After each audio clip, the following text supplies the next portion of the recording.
primero que les quiero mostrar, ya lo vieron ustedes, se los mostré el miércoles pasado, es el mismo meme. Si no tiene síntomas, no salga a buscarlos. Y si los tiene, no salga a repartirlos.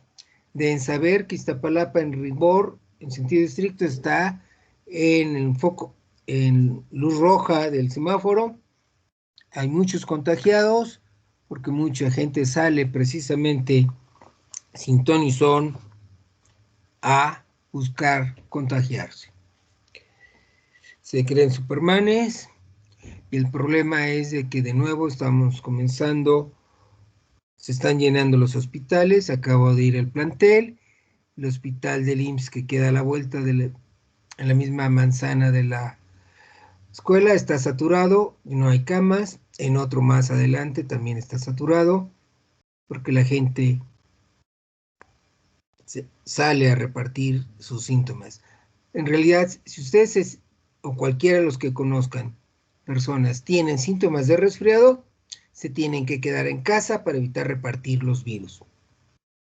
Si la persona que tiene síntomas es mayor de 60 años o tiene hipertensión, diabetes y obesidad, tiene que ir de inmediato en las primeras 24 o 48 horas al hospital para que evalúen su aparato respiratorio y cómo está ocurriendo el curso de su infección.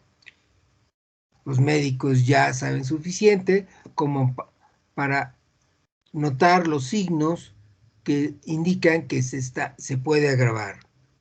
Lo más probable es que los mantengan en el hospital un rato para estarlos observando y ver si se van a agravar o van a llevar un COVID tranquilo, pero es importante que los médicos los vean porque les pueden medir algunas características y con esos signos que tengan, entonces los médicos saben qué hacer.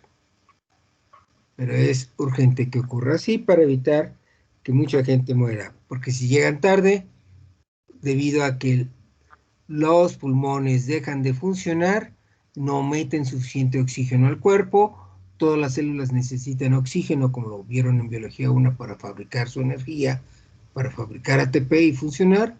Todas las células sufren y entonces a veces se agravan mucho, se agravan súbitamente, llegan al hospital y ya no hay mucho que hacer porque todos los órganos están fallando.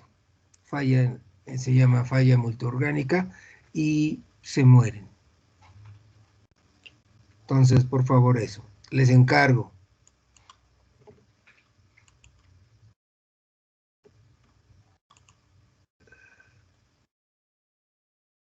A ver, ahí, Pérez Cordero, puedes, confirmar qué es lo que se ve en la pantalla. Sus diapositivas, profesor, de recombinación genética. Bueno, lo acabo de cambiar. Acaba de cambiar, sí. Perfecto, gracias. Ok, vamos a hablar de recombinación genética o génica. Esta presentación es corta, por eso vamos a hacer el experimento un experimento más adelante. Primero, ¿qué es la recombinación genética? Ustedes podrían deducir el significado de lo que es la recombinación genética a partir del nombre, ahorita lo hacemos, pero como esta presentación está en el contexto de la evolución, pues entonces la recombinación genética es la fuente secundaria de la variabilidad genética. La fuente primaria, como lo vimos el miércoles, la fuente primaria es la mutación. La fuente secundaria es la recombinación genética, que del nombre lo podemos saber qué es. La recombinación genética es un proceso, porque el sustantivo termina en ción. En este proceso, ¿a quién le ocurre? Pues a los genes, porque el adjetivo tiene el lexema gene. ¿Qué le pasa a los genes? El lexema prefijo re quiere decir volver a ser. ¿Qué es lo que se vuelve a hacer? Pues bueno, el lexema combinac combina viene de combinar. O sea que la recombinación genética es el proceso donde los genes se vuelven a combinar. Los genes de los padres se combinan de nuevo para formar el juego de genes de los descendientes. ¿Qué es la recombinación génica? Que también se llama así. Es la formación de nuevas combinaciones de genes alelos, resultado de los siguientes eventos. En biología molecular, la recombinación génica es en sentido estricto lo que pasa durante el entrecruzamiento de cromátidas durante la profase 1 de la meiosis. Eso en sentido estricto. Pero en realidad la formación de nuevas combinaciones de genes también requiere que pasen otros eventos como la separación aleatoria de cromosomas homólogos durante la anafase 1 de la meiosis, la separación fortuita de las cromátidas hermanas durante la anafase 2 de la meiosis y finalmente la singamia al azar de los diferentes gametos de ambos progenitores. Las combinaciones de genes alelos que tienen ustedes es el resultado de todos estos eventos.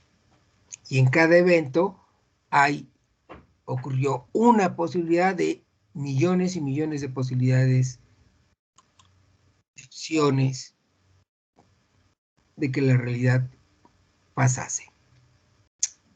Bueno, ya estudiamos el entrecruzamiento de cromátidas cuando vimos las divisiones celulares. Y ahorita vamos a verlo con un poco de detalle para hacer énfasis precisamente en cómo se forman nuevas combinaciones.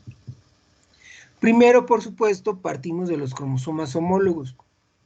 Nosotros tenemos 23 pares de cromosomas homólogos, nuestra especie, y los chimpancés tienen 24, y cada especie tiene su número de cromosomas particular, pero vamos a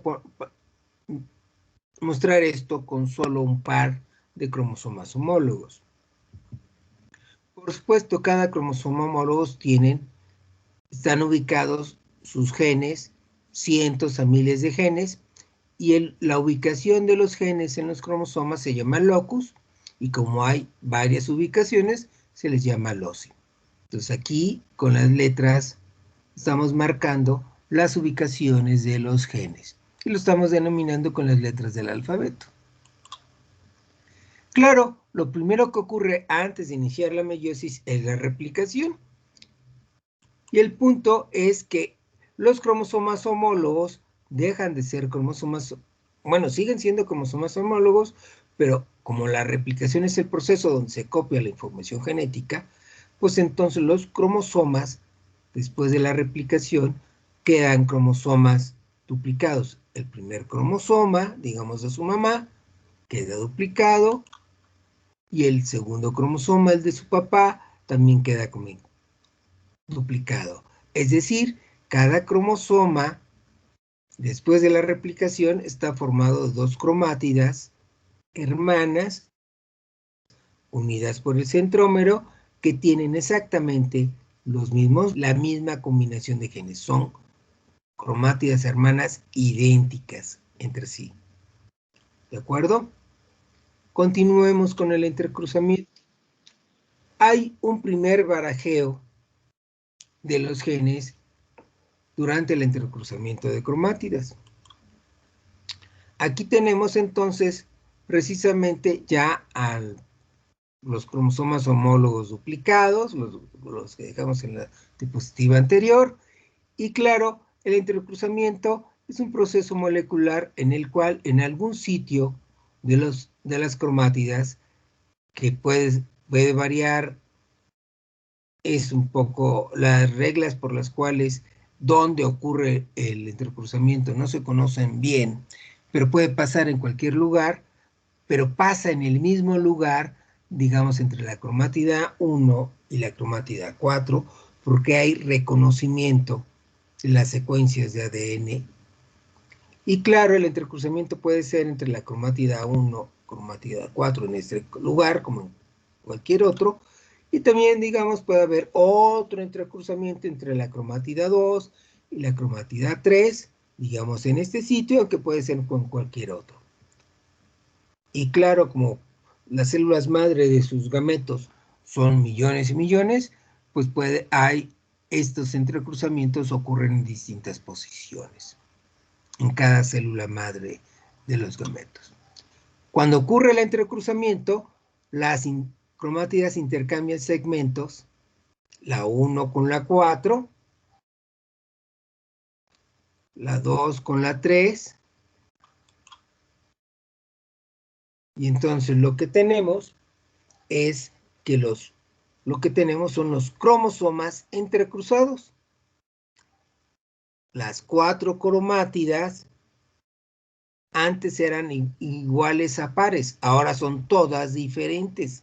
La combinación de genes alelos es distinto y resulta que, como pueden ver, cada cromátida tiene genes alelos de su mamá y genes alelos de su papá.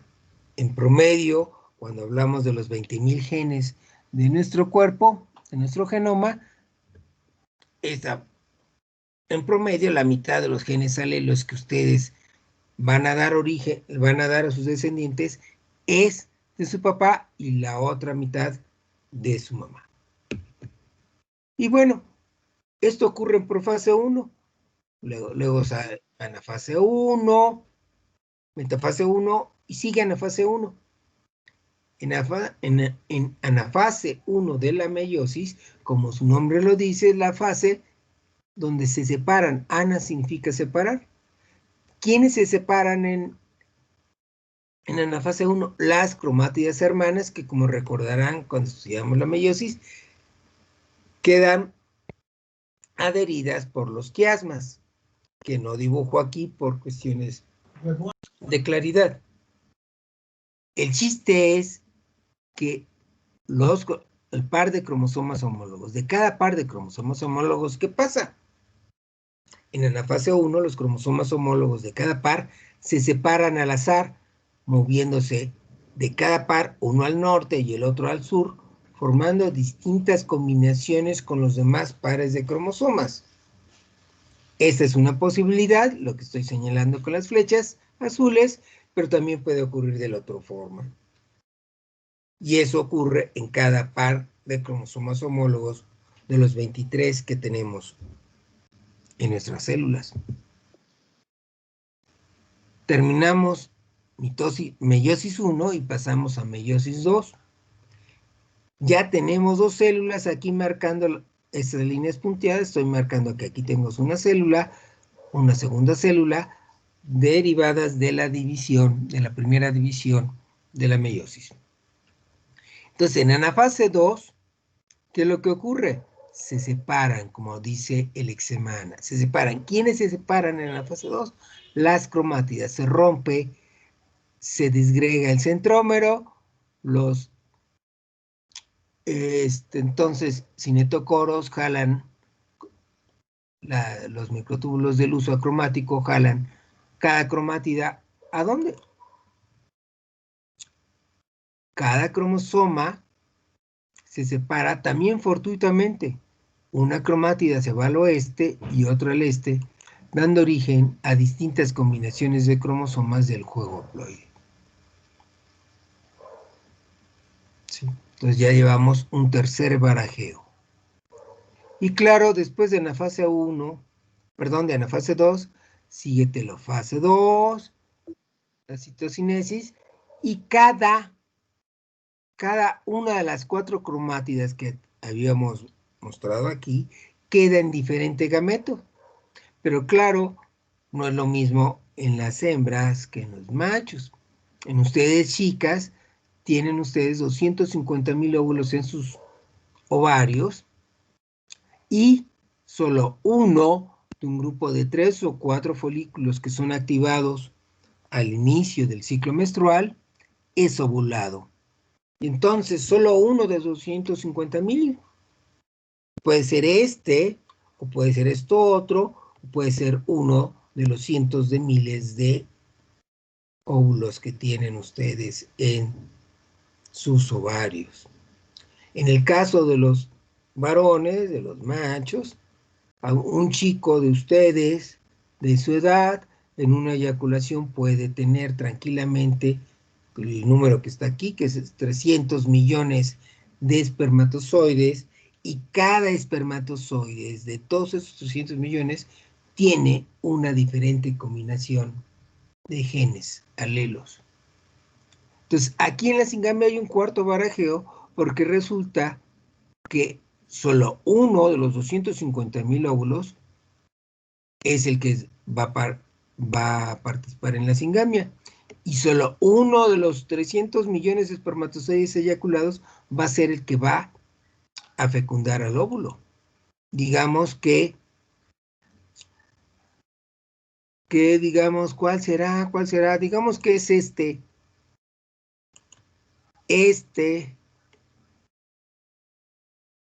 cromosoma dentro de un espermatozoide se junta con este otro de los óvulos, este otro no salió, se activó al inicio del ciclo menstrual, pero le ganó este otro y solo se ovuló